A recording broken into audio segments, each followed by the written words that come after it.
legalizefreedom.com. Why are we here? Where do we come from? Where are we going?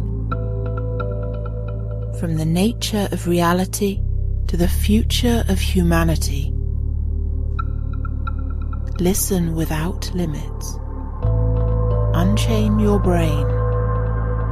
Change your thinking. Change your life. legalizefreedom.com.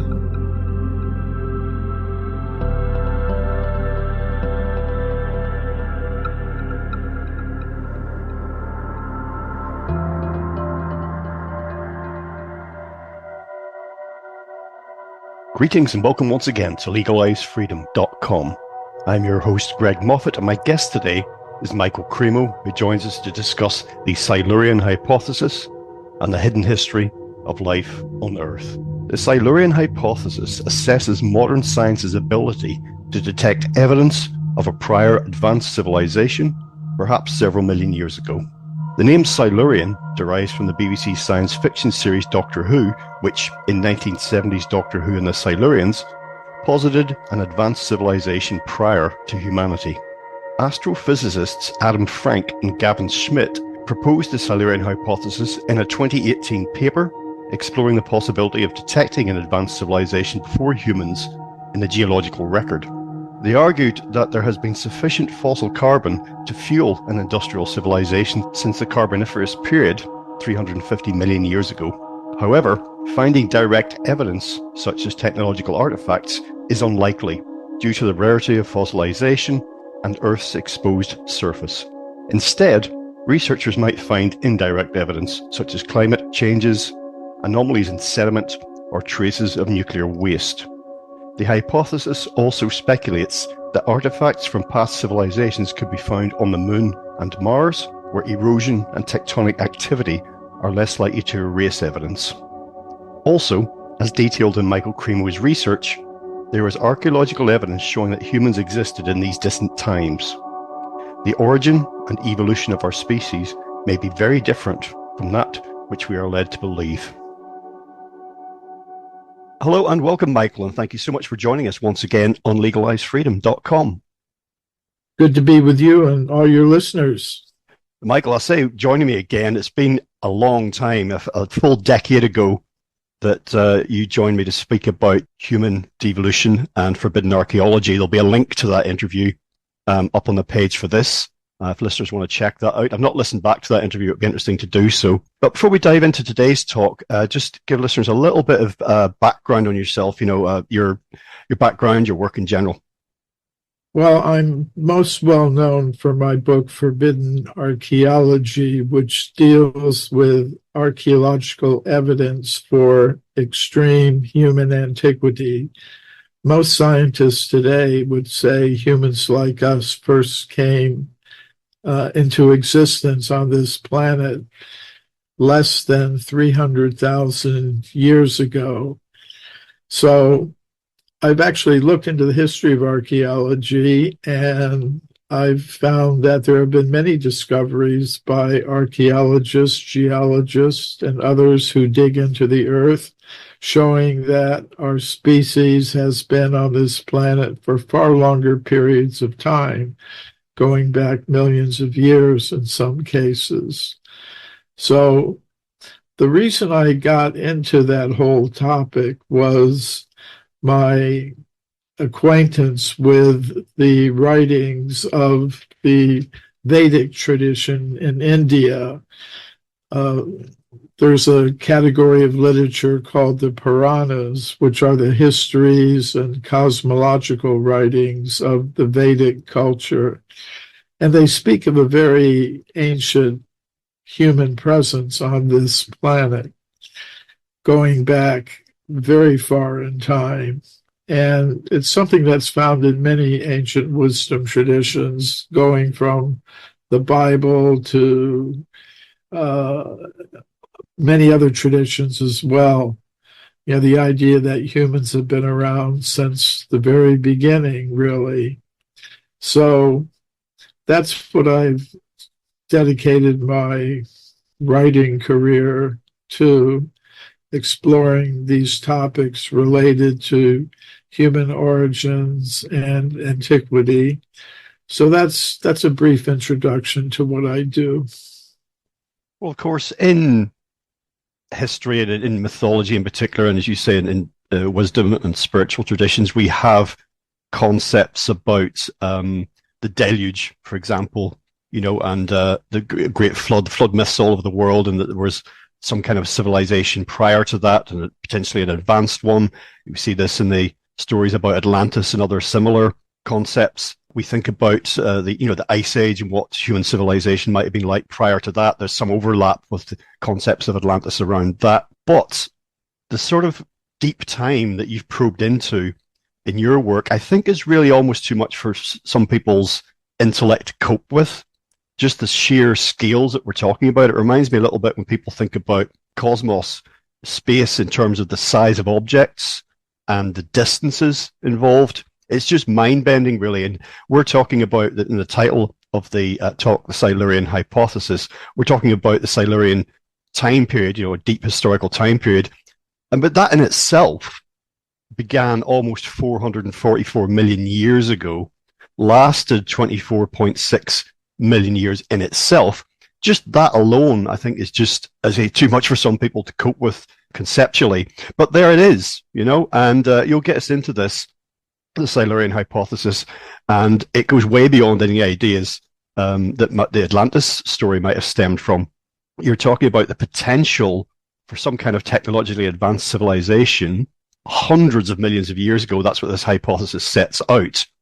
As I understand it, this is drawn from the work of Adam Frank and Gavin Schmidt, the kind of thought experiment. But the overlap with that in your work is that, could we potentially look for evidence? What would tell us something about the possibility, the potential existence of such a civilization? Where would we look, and what would we be looking for? So maybe give us an overview of the hypothesis itself.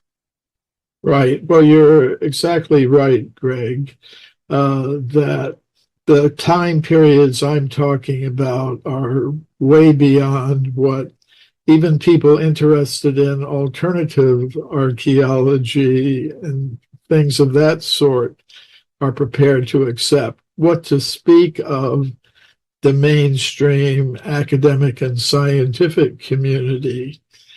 As I said, they think humans or any type of advanced beings with the intelligence to make a technological civilization have only been around for at most 300,000 years. And as far as anything resembling civilization, they would say that's a product of the last 10,000 years or something. So I found it very interesting that there are some modern scientists who are willing to consider, at least as a thought experiment, the idea that some type of advanced technological civilization existed on this planet hundreds of millions of years ago. Gavin Schmidt and Adam Frank are both astrophysicists, and Gavin Schmidt is particularly interested in climatology. And they were interested in climate change, the effects of global warming on our planet. And they thought, well, why don't we look at exoplanets, planets outside our solar system?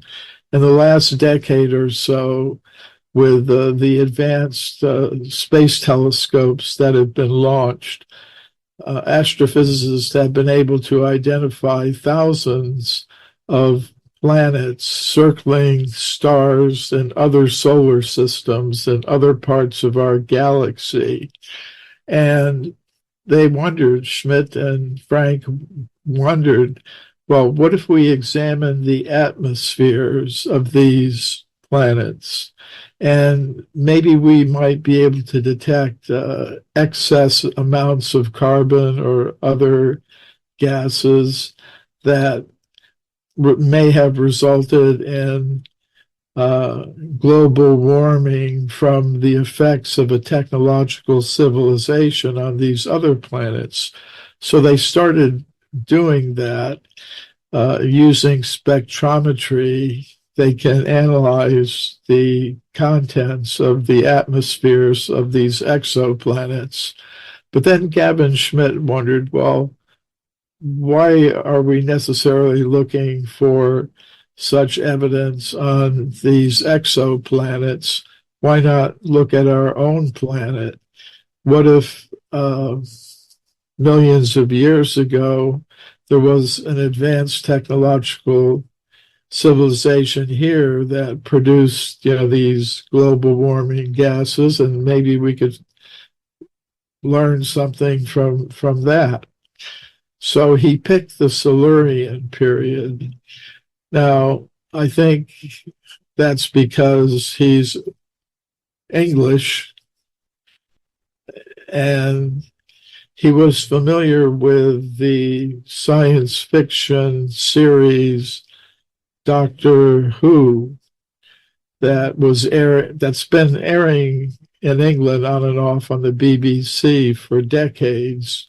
And some of the initial episodes were about Doctor Who was working, it's a fictional character, of course, working to solve different problems that came up.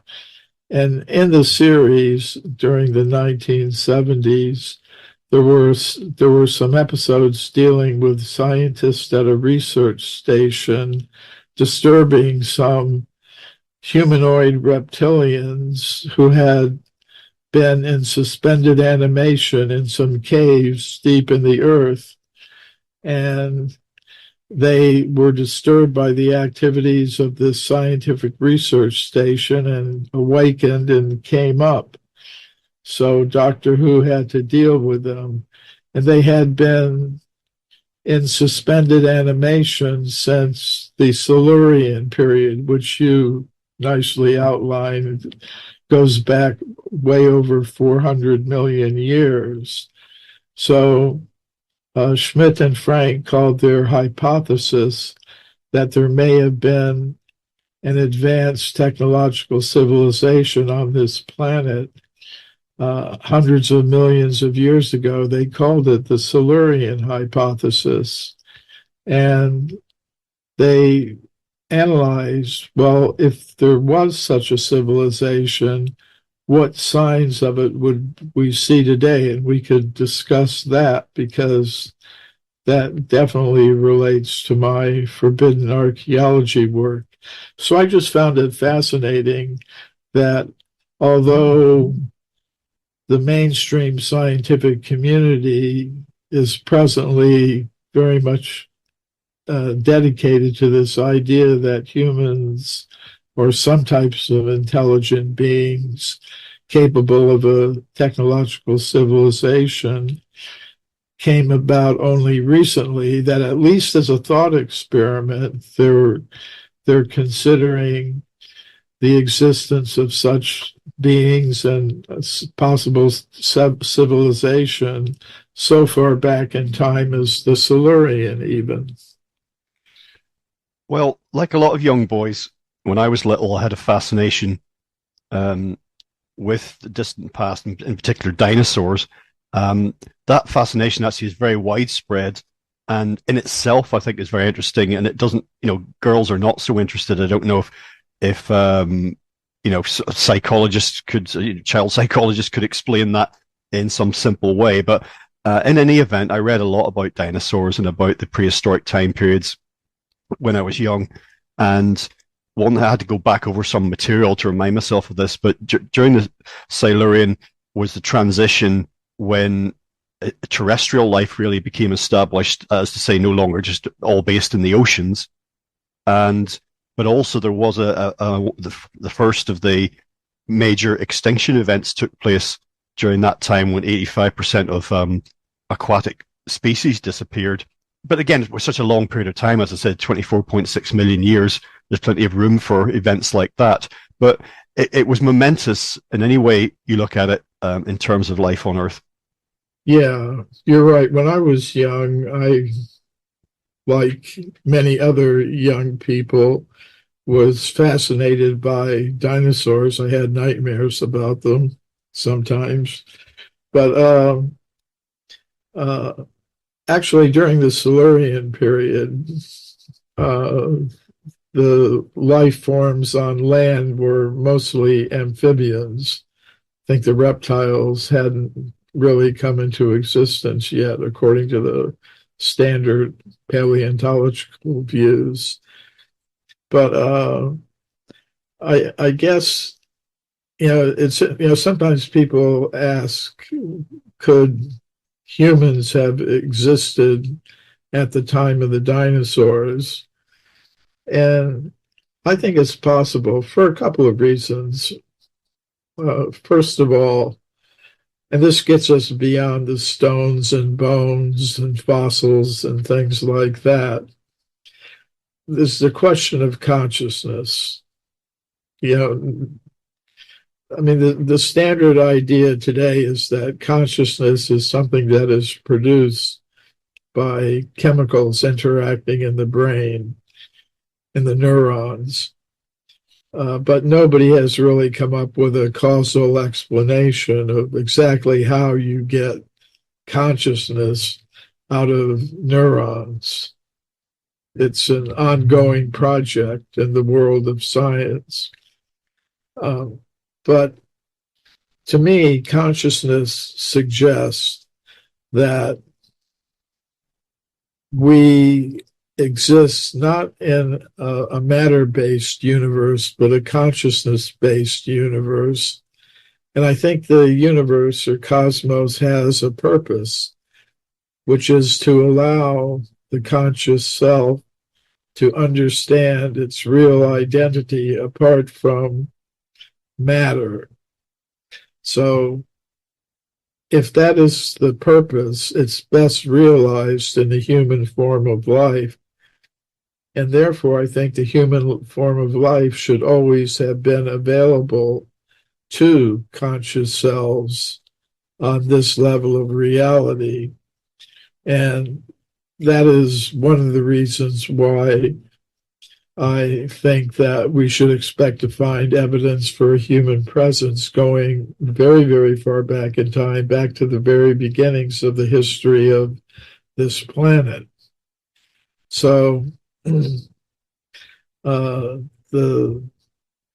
so that would mean humans have existed before the time of the dinosaurs, during the time of the dinosaurs, and after the time of the dinosaurs, of course. Now, I also accept that the conscious self, although it can exist in the human form, the human bodily vehicle, it can also exist in other kinds of bodily vehicles, including the bodily vehicle of creatures that we call dinosaurs.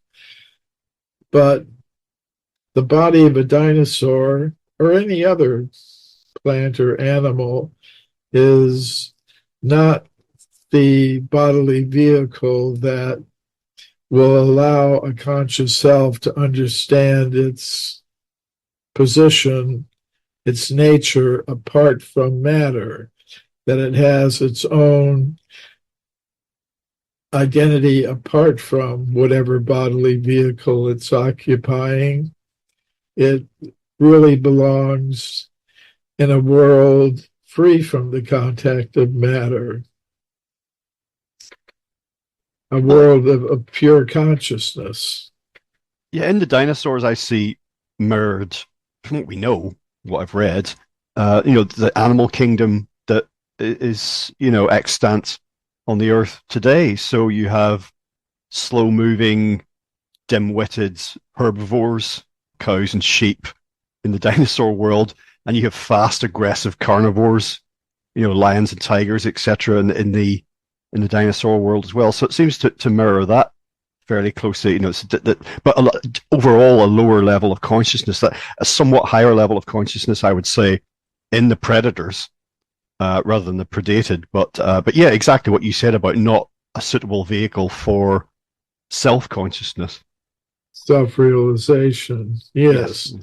So that's why I think every bodily vehicle is an instrument of a soul or a conscious self, as I prefer to call it. And it's the human vehicle that has the ability to take us beyond the world of matter. The dinosaur body it may give you an advantage, give a conscious self an advantage. Like you said, a predator like Tyrannosaurus Rex is going to have an advantage over the predated and will have, you could say, a superior position on the material level of reality, but that's not the ultimate goal. So therefore, I think sometimes you'll see dinosaurs and sometimes not, because they're not the suitable vehicle for achieving the actual purpose of conscious existence. But to get back to your original question, which we talked about a little before we started the actual show, is what might have happened to these creatures if they hadn't become extinct at the end of the Cretaceous period, if they had perhaps developed further. I think they could have developed into a human-like form. I think that's possible. The Vedic writings, the Puranas, speak about a race of reptilian humanoid creatures called Nagas. They're usually depicted in sculpture and art from ancient times as having a human-like upper body and a serpent-like lower body. And they apparently, according to the text, had shape-changing abilities as well. So they had in their residences, which are called subterranean in the Puranas, they had the trappings of an advanced civilization. So I'm not opposed in theory to there being reptilian forms that may have come to a very human-like state of intelligence and might have had their own kind of civilization during the Silurian or following periods, as Gavin Schmidt and Adam Frank were hypothesizing in their Silurian hypothesis.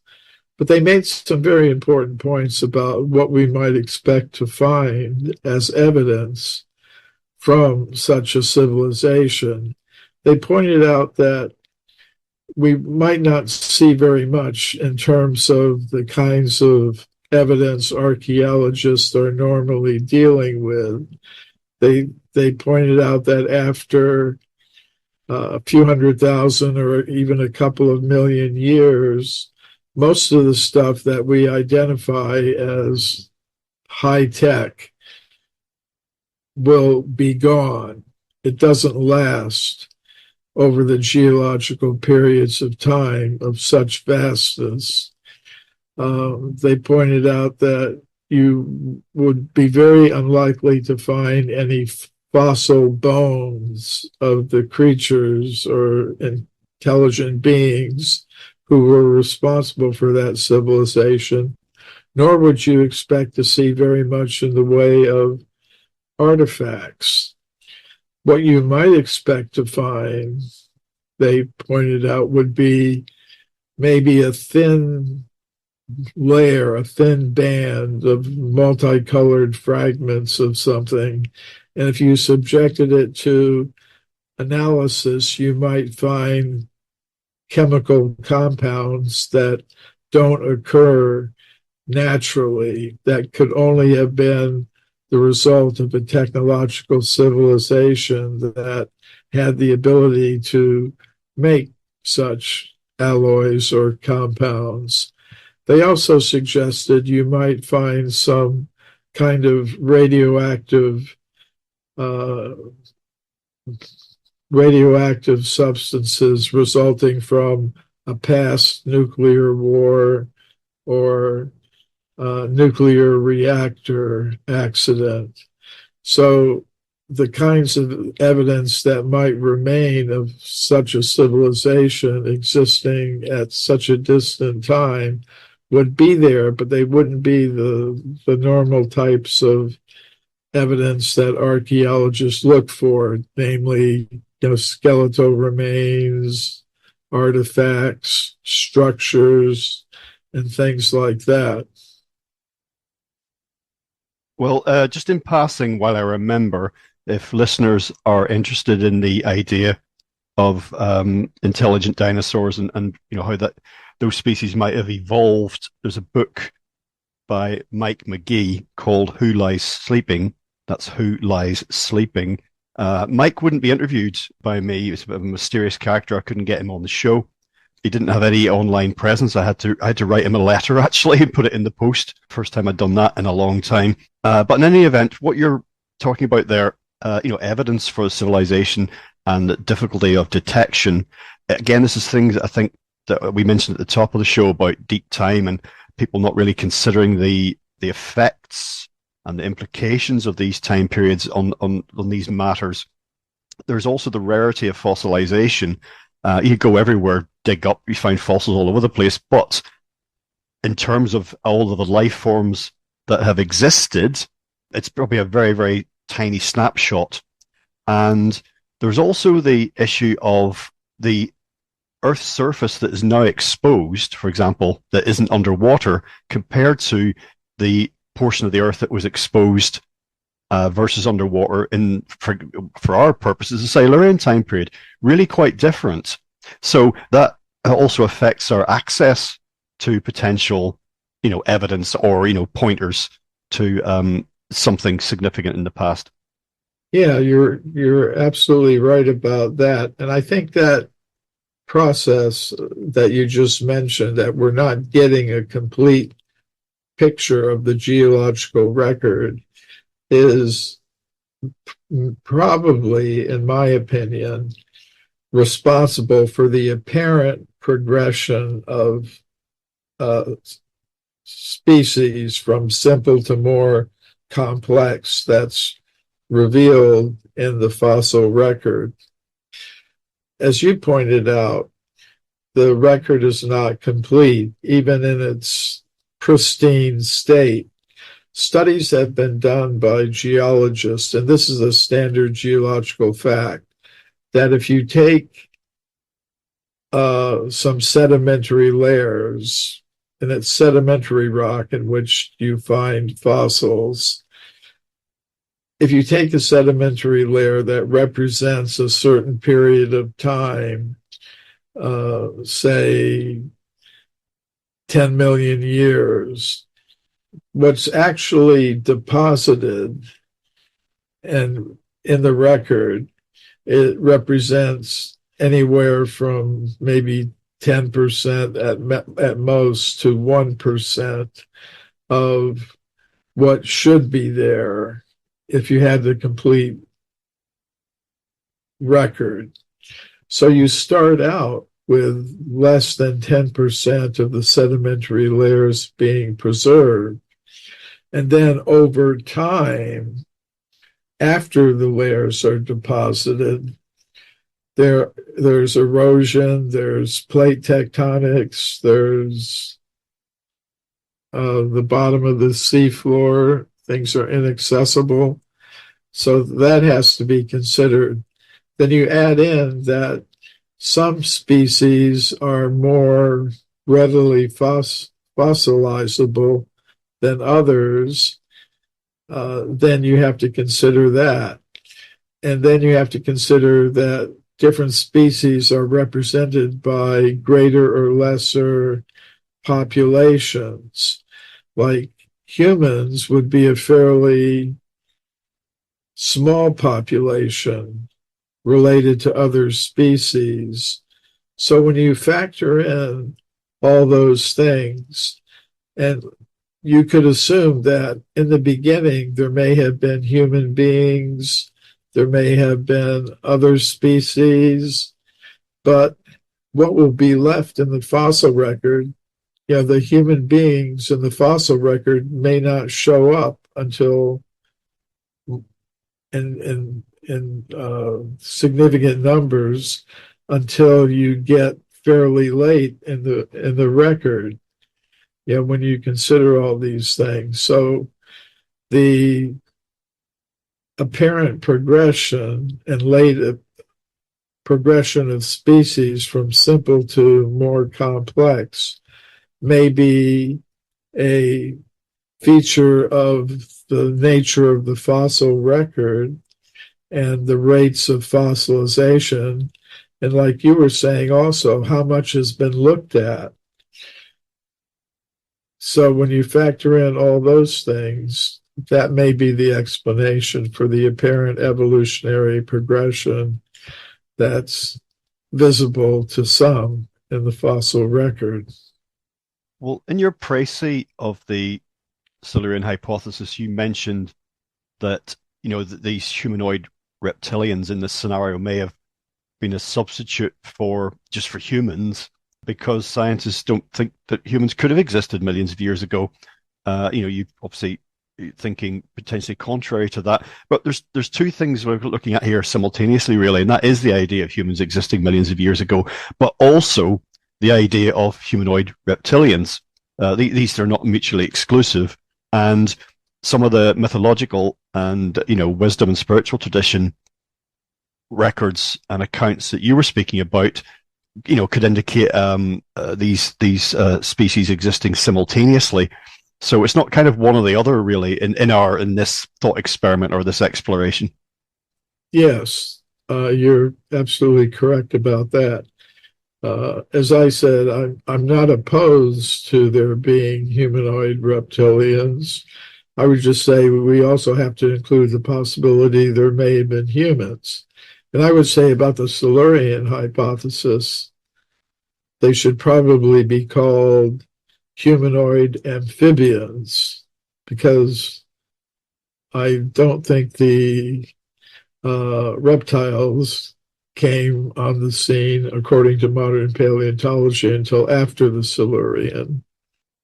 Well, one thing that's very interesting, thinking again about these wisdom traditions from deep time, is that the reptilian thing coming up in these traditions again and again from many different backgrounds and many different sources. It seems to be such a common theme. I'll refer listeners to an interview I did many years ago with Scott Allen Roberts about his book, The Secret History of the Reptilians, The Pervasive Presence of the Serpent in Human History, Religion, and Alien Mythos. It's something that comes up time and time again in all sorts of accounts. And also, of course, that's fed into conspiracy theory. I use that term loosely, but the reptilian thing is so pervasive, really, when you start to look at it.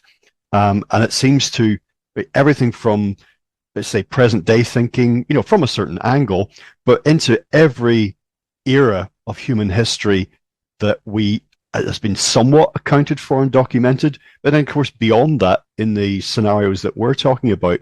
So again, it lends this credence to the idea of humanoid or otherwise, but this other intelligence coexisting, whatever the origins or evolution of either of the species that we're talking about.